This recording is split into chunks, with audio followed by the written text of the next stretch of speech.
What's up, everybody? Several companies that I own in my portfolio that I have bought, they've reported earnings recently, and we're going to go over two of these companies today.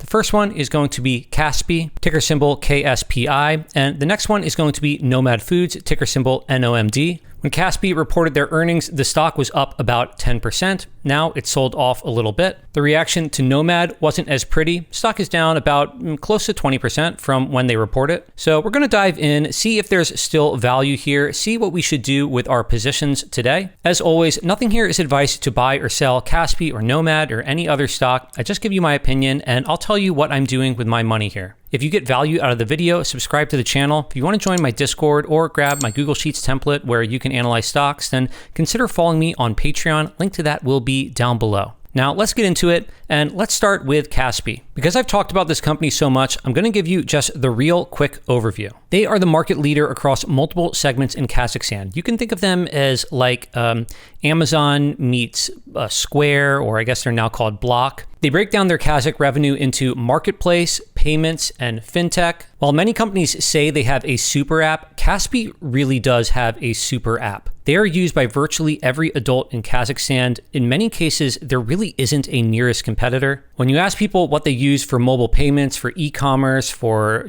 buying plane tickets somewhere, the answer is KSPI. Also, which e-commerce store has the lowest prices? Number one answer, KSPI. They have enormous scale. You want to pay your monthly bills, your utilities. You can even use KSPI for that. The average KSPI user has close to 80 transactions on the app a month, more than 2.5 transactions a day. And in spite of everyone using this, it's already fully penetrated the market over there. They are still growing very well. Year over year, total payment volume up 19%, bottom line up 13%. Marketplace at e-commerce segment year over year up 11%, bottom line up 6%. Fintech and banking bottom line up 9% year over year. These bottom numbers, by the way, that they're showing here where they say, yeah, fintech was up 9% year over year. What's this 18% year over year? Well, they had some headwinds. Taxes are increasing on banks. The reserve requirements on banks in Kazakhstan are going up. Also, in the marketplace segment, there's regulation around smartphones. Now, smartphones were a decent amount of sales in marketplace. So these other numbers they're reporting here are essentially saying, if it weren't for these headwinds, this is what the bottom line would have been. A lot of these headwinds, though, are likely to persist going forward, and not even giving them credit for this, still consolidated business top line growing 17% year over year. Bottom line, still growing 10%, even with those headwinds. Quarter over quarter, does look like growth is slowing down a little bit. Still, top line growing 15%. Very strong growth here. And then there's what I'm kind of thinking of as a fourth segment that we should talk about, and it's Turkey. About a year ago, KSPI closed on Hepsiburada, which is a Turkish marketplace. They want to expand outside of Kazakhstan. They decided Turkey is their target. They should be closing in several months also on a Turkish bank. So they're really trying to execute the KSPI playbook over there in Turkey. Quality, low-cost e-commerce, bundling that with fintech. And it does appear that Turkey is showing progress. Top-line growth has been quite good over at Hepsiburada. Number of purchases up 19% year over year. Active customers up 15% year over year. They also follow engaged customers. This is something that is important to them. And next day shipping up significantly from 47% to 63%. Whenever you listen to the CEO of KSPI talk, he's always talking about providing value to their customers. They want quality. They want to be the best. It's in many ways a mindset of like a growing Amazon. They're not focusing right now on profitability in Turkey. They simply want more consumer engagement, more consumer trust, more sales, and to win market share. And that means that this Turkish segment is losing money right now. They say that they're guiding for EBITDA break even over in Turkey. Clearly, real profitability in Turkey is likely at least several years away, but they can afford to fuel this growth because their Kazakh business is simply so profitable. This is where they have that virtual monopoly. Very low capex needed to fund quite excellent growth in payments. Also, just in the last quarter, they started rolling out Aliquan, which is this kind of pay-by-palm technology. They started rolling this out in Almaty, and they're going to expand this to other cities. So they're still innovating. That weighed a little bit on their bottom line in payments for the quarter. Still strong results there. Marketplace growing well. A lot of that is also driven by e-grocery, which is something that they really were rolling out last year. All in all, this Kazakh business with very low capex is generating about $2.5 billion US a year in bottom line net income. This is a business with a net cash position, essentially no debt, trading for right about $14 billion US. They're trading for roughly 6 times the earnings of their core business, the Kazakhstan side of their business. Even when you take into account the couple $100 million of net income loss that they're seeing in Turkey right now as they grow that out, this is still trading for under 7 times net income. Now, obviously, I think that's extremely underpriced for the quality of the business, but thus far, clearly the market has not agreed with me. The stock's down about 30% over the past year. And I've talked before about 2 reasons why I think the market has sold this off a bit. The first is they used to pay a very strong dividend, but last year they cut that dividend and instead used their cash to basically buy Hepsiburada to expand in Turkey. Management said they're doing this for long-term shareholder value, but still a lot of shareholders weren't happy about that. Now this year they just reinstated the dividend about 850 Kazakh tenge per share. That's about $1.70 US a share, and that's paid every quarter. So they're proposing roughly a $6.80 dividend for the year. That's about a 9% dividend yield. They say it's sustainable for the full year. In the future, they may wish to use cash flow for growth again. They may wish to split between dividends, buybacks, and growth. I should point out that the CEO and the chairman collectively own about half of this business. They definitely are aligned with shareholders, and they definitely care about long-term shareholder value. I think having a 9% dividend yield, a deep value dividend yield on what is really a growth stock, is excellent, and I hope it's a catalyst. But the second reason I've talked about in the past for why I think the market has sold off a bit is this quarter right here, Bearing Funds. They own close to a quarter of the company. They were very early investors into KSPI well before they were a publicly traded stock. I imagine the equity in KSPI is likely the vast majority of these funds. And ever since they listed on the NASDAQ, Bearing Funds has pretty much been selling down their position. Now, as you know, the price in the market, that's just the price that's balancing buyers and sellers. When you have an enormous player who wants to sell off part of their fund, that's just so much selling pressure that it's putting on the stock. The CEO and chairman have not sold a significant amount of their shares, but Bearing Funds, they own about as much equity as all of the other non-insiders combined. I don't know when they're going to stop cashing out here. It's a little bit like when SoftBank, who owned an enormous stake in Alibaba, when they decided that they didn't want Alibaba to be a massive amount of SoftBank, and they sold out of their Baba position, and Baba dropped all the way down to $70 a share. Now, of course, there were other things going on, but the selling pressure from SoftBank certainly didn't help. Of course, I don't have a crystal ball. I can't predict the future moves in KSPI's stock price, but I think this could be one of the reasons why we're offered such an incredible price today on this stock. Now, flipping over to our sheet here, just putting in some assumptions about the future to see what we could expect for a return on our investment in KSPI. I think I've been pretty conservative. My numbers here, by the way, are all converted to US dollars. As always, with a company in a market like this, there's geopolitical risk. And probably I think the biggest risk here is currency risk. There has been significant inflation in the Kazakh tenge. It's been moderating a bit over the last quarter. And I should point out, the tenge hasn't lost ground against the dollar over the past year. Over 5 years, it's down maybe about 15% against the dollar, so roughly 3% a year. Could the currency collapse more going forward, being down 5 to 10% a year against the dollar? Yeah, it's totally possible. That's a risk. But I think I'm taking that risk somewhat into account in my assumptions. Even with slowing growth, I think this company growing the top line in the low teens in terms of tenge is reasonable. I took more than a 5% haircut off of that just to account for currency risk, assuming the tenge depreciates at least 5% a year against the dollar. So I'm only assuming 5% growth on the top line in dollar terms. Now, typically I look at operating income. I just think for a company like this with all sorts of segments, some of them in banking, fintech, there's loans going on. It's just cleaner to look at net income and net margin. And right now, this company has net margins over 30%. It's possible that even improves as the Turkish segment flips into profitability, but I'm actually assuming net margins pull back a bit. There's going to be headwinds from the increase in taxes on banks, the increase in reserve requirements. So I pulled this back to 28%. Now, as far as adjusted free cash flow margin, it doesn't really make sense to think about free cash flow necessarily with respect to a fintech company, because in certain of KSPI's segments, cash really is the product itself. But just to go over why these columns are even here, what these numbers represent in our model, the idea is the business is making money. They're giving some of that money back to the owners over time. And then at the end of this time period, the business has some value, some terminal value that we're going to estimate with a multiple and with the earnings. So this adjusted free cash flow margin and adjusted free cash flow, this is just representing the money that's coming back to us shareholders. So what do we think that that's going to be? Well, right now, the amount they're proposing to pay in dividends is a little over $1.3 billion US. I'm just projecting that value out going forward. And as far as a multiple on earnings, I know it says enterprise value to EBIT, enterprise value to operating income. You can think of that. This is really just price to earnings.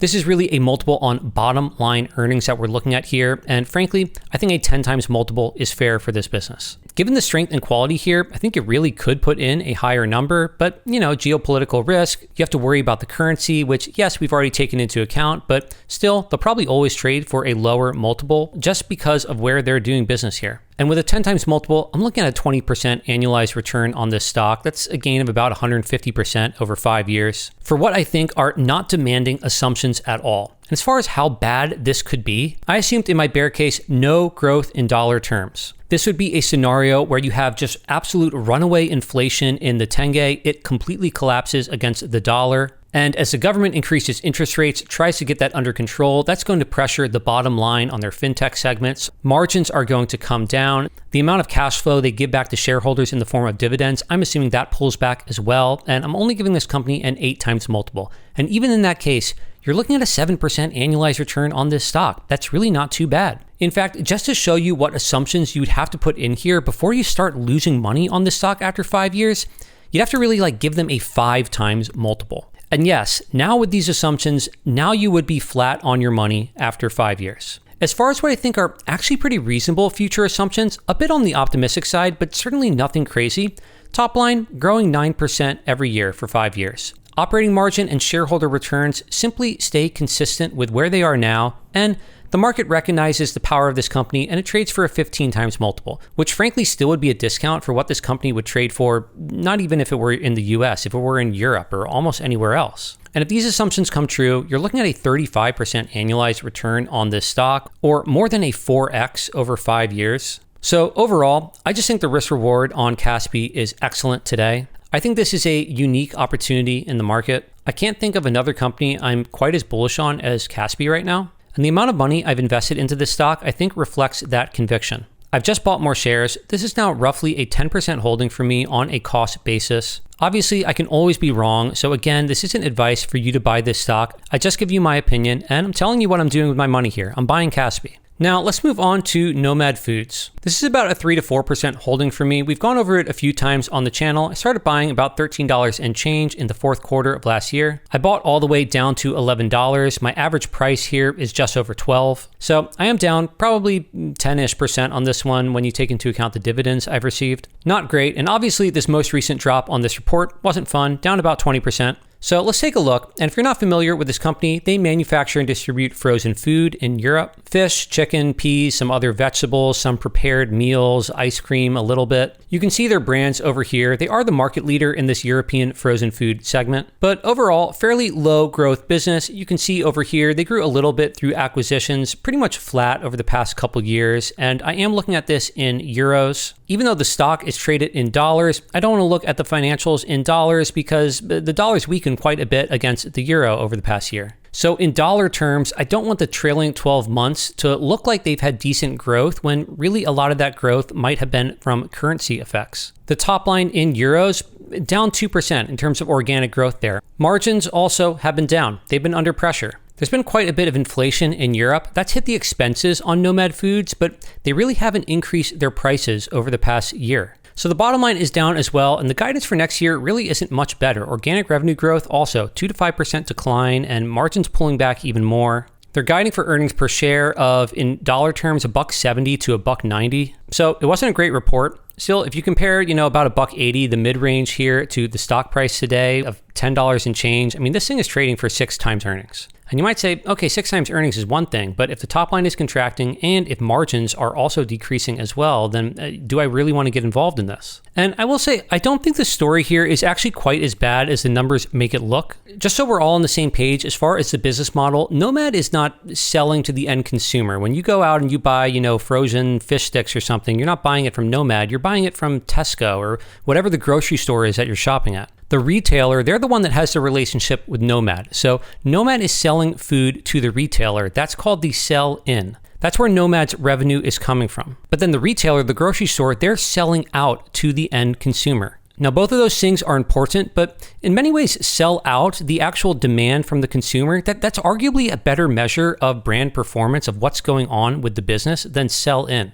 And even though Nomad's revenue is down for the year, the sell out was essentially flat. It was up 0.4% on the year, 0.7% on the quarter. And much of the decline in margins has to do with the fact that they haven't renegotiated prices with a lot of their retailers. They're in the process of doing that now. We should have some clarity on that on the next earnings call. But right now there's a decent amount of uncertainty, and I feel like they built that into the guidance. In fact, in their prepared remarks, they said, the guidance reflects several risks as we enact our price increases, making targeted investments in the business, executing on our transition, but it does not reflect underlying growth and earnings potential of this business. This remains a growth advantaged business with great products, strong brands, and category tailwinds. We are confident in our ability to harness these advantages and deliver top-tier financial results in the future. And we are confident that we will unlock meaningful value creation for our stakeholders. And we are expressing this confidence with action. As Dominic noted, he plans to buy a substantial number of Nomad shares in the open market in the coming weeks. And I too plan to buy more shares, in addition to the sizable purchase I made last September. So they don't want to be too aggressive with their guidance while they're in the middle of these price negotiations. And it sounds like management is confident in buying shares at current prices. Overall, this is a mediocre earnings report, but it's not quite as bad as the headline numbers make it look. So let's go over to our sheet and let's see what we could expect for a return on our investment in Nomad stock today. The numbers I have in here, I think are just the numbers I had from the last time that we looked at this stock, probably last earnings report. I have 0% growth on the top line every year for 5 years. And yes, while revenue has been contracting, and in their guidance, they guided it to contract for the next year too, the sell out to the consumers over the past year was essentially flat, up 0.4%. I think keeping this number at 0 is fair. Now, operating margin has been pretty consistent at about 12% for this company. However, given the uncertainty around costs going forward and also, competition from private label brands. So if you're shopping at Aldi or Tesco and they have their own in-house brand, that's a private label brand, typically has better pricing. That's their main competition here. And because of that uncertainty, I'm going to bring margins back a bit, maybe 11% in this case. Shareholder returns have been strong and are likely to continue going forward. And then as far as what a reasonable multiple on this company is, I actually still think a 9x multiple is probably fair. This is taking their debt into account, by the way. They have a reasonably significant amount of debt in this company. Now, they did roll out a good amount of it, so they don't have any maturities that are coming up, and the interest they pay on this debt is still relatively low. It's well covered by their cash flow, not that concerned about it. But a 9x multiple, that implies, a 3 billion euro enterprise value 5 years out from now. And then once you take into account the debt, that's really only assuming a 1 billion euro market cap. We are assuming multiple contraction here. And, if this scenario comes true, you're still looking at a 15% annualized return on Nomad stock today. That's a double over 5 years. Now, as far as my bear case, I'm assuming revenue contracts, I pulled back margins and shareholder returns.